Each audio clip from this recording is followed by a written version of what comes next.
Well, I mean, we don't know exactly what it is. We just know it wasn't broken, you know. So I'm hoping that that tomorrow morning that the prognosis is good. Darian's, I mean, that's a pretty significant, you know, injury. He's going to be pretty sore, so we're not going to put him out there in a position to where he could potentially, you know, get hurt worse. So I'll be smart and I'll protect Darian. And I knew that Mitchell's, that's why we brought Mitchell here, is Mitchell knows what we're doing. So, I mean, I never think the worst. I mean, I think with the exception of, you know, 2 or 3 throws and a couple of times he's got to see the pressure, move around the pocket a little more. He had some drops, but I thought that he managed the game pretty good. I mean, we stayed backed up the entire third quarter with penalties on special teams that we've got to clean up. And, you know, that makes it tough when you've got to come out from your own goal line. Well, I mean, he's been a backup quarterback for a long time, and so he's always got to put himself in a position to where he thinks he's, you know, going to go in and play well. I know he's a pro.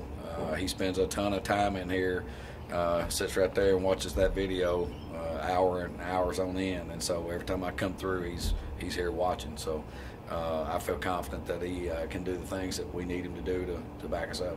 You know, the injuries weren't why we lost the football game, I can tell you that right now.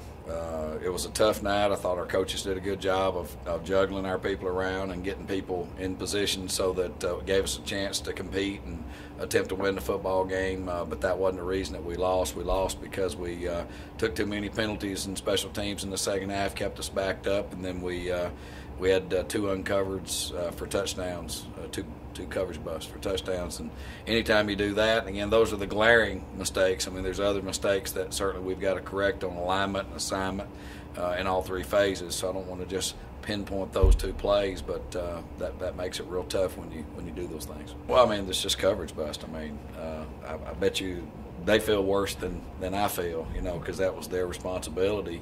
And unfortunately, we didn't get them done. You know, I mean, that's just part of football. You see it every single week. You know, guys. Unfortunately, we had 2 in one game, and it's tough to win a football game when you have 2 coverage busts that result in 14 points. Well, I mean, we had the lead at halftime, and we lost the football game. And last week we had the lead with 13 seconds left, and we ended up losing the football game. So, you know, I would have to say that right now that is the case. We've got to find ways to close out wins.